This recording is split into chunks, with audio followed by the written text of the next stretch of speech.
welcome to my 100-day social media posting challenge, where I'm going to post 100 videos over 100 days to publicize and explain the content of my new book called Aging F That, and help you to be able to benefit from some of the things I've learned over the last 30 odd years of research in health and fitness, and particularly in the last 7 years, where I've significantly reduced my biological age by getting rid of some bad habits and some bad stuff and introducing or reintroducing some good stuff, and just being a little bit consistent about it.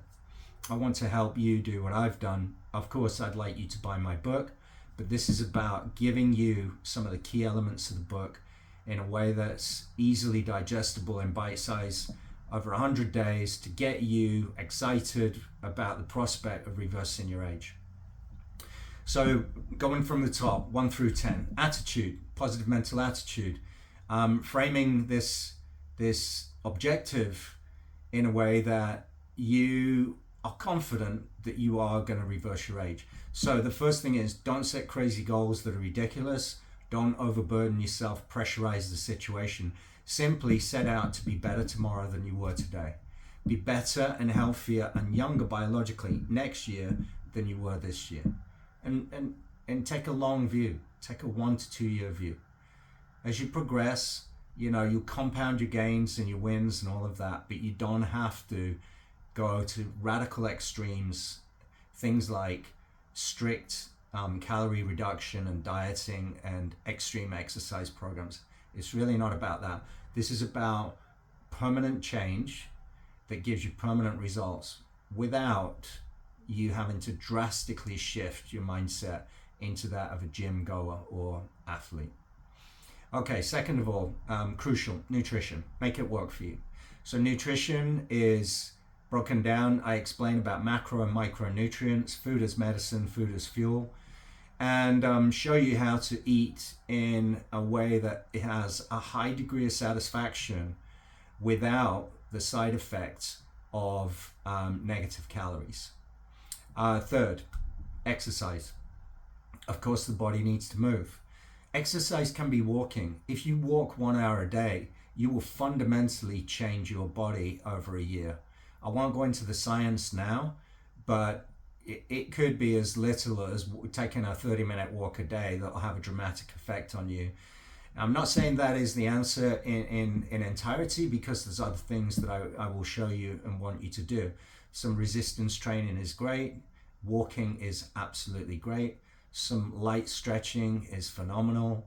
A little bit of mobility, nothing crazy. Not lifting heavy weights, not going in a gym and coming out and feeling like you've just been through an ordeal. Not that kind of stuff. Next is sleep. Sleep is your recovery. When you work your body, that has to be a counterbalance to that. You have to recover, rest and recover. So sleep is crucial. And getting the right amount of sleep, not having disrupted sleep, is fundamental to how you feel the following day. Of course, if you push yourself from an exercise point of view, you're going to have soreness occasionally. You're going to feel some discomfort, some stiffness.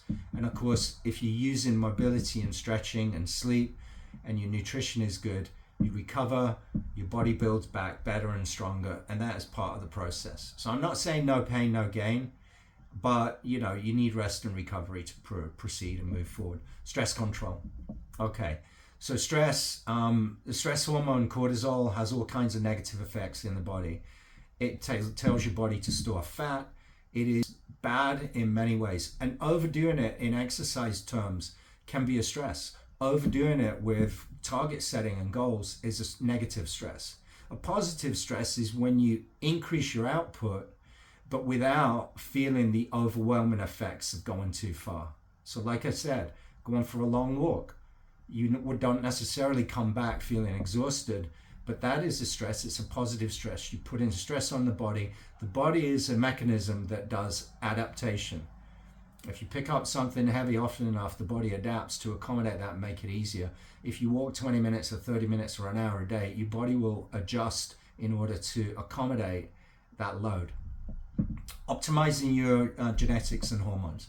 Genetics and hormones. Genetics are not a predetermined outcome. They are a precondition. So what you do, what you overlay on top of your genetics is way more important than the genetic blueprint. Of course, there are outliers and extremes where that's not the case, but I'm talking about average people like me and generalities so that it's applicable to a wide audience and that almost anyone can apply. So understanding your genetics, northern and southern hemisphere body types, dark-skinned people, light-skinned people, blue-eyed people, brown-eyed people have slightly different genetic makeups. And then there are three different fundamental body types. These all, there are people who are naturally thin, there are people that are naturally bulky, and it kind of everything in between. But understanding what body type you've got and how your body might respond to certain stimuli or input or nutrition is helpful. Self-care, movement, massage, pamper your body. Again, this is part of recovery really. Self-care, stretching, massage, anything like that, acupuncture, meditation, all of that stuff. These are just other practices that will sustain you, reduce your stress, and put you in a position where your recovery is enhanced and you feel calm and you feel in control of your life, your direction, your destiny, and you're reclaiming your health. Love and community. Okay, so this is about relationships, close personal relationships, romantic and otherwise, family and friends. Love and community is fundamental to well-being, and again, it's related to stress, certainty, comfort, security. This is all important as a base in your life. So if you have bad relationships that you can eliminate or improve, then you should. And this chapter talks about how to do that, how to approach it, why it's important. Alignment and consistency. This is about being aligned and true to yourself and who you are. You may have been going to the pub 7 days a week for the last 20 years, but inside all along just thinking, I'd rather be somewhere else and I'd rather be taking care of my health. I'd rather be reading a book. You might rather be playing chess. I don't know. But alignment and consistency. So get aligned. This is part of it. If you've decided to listen or pay attention to Aging F That and Reversing Your Age, then you're probably aligned with me, and this book will be aligned with yourself. So be aligned and then be consistent. It is not about sprints. It's about slow, long, permanent changes. And that makes it really easy to face, in my opinion, at the outset.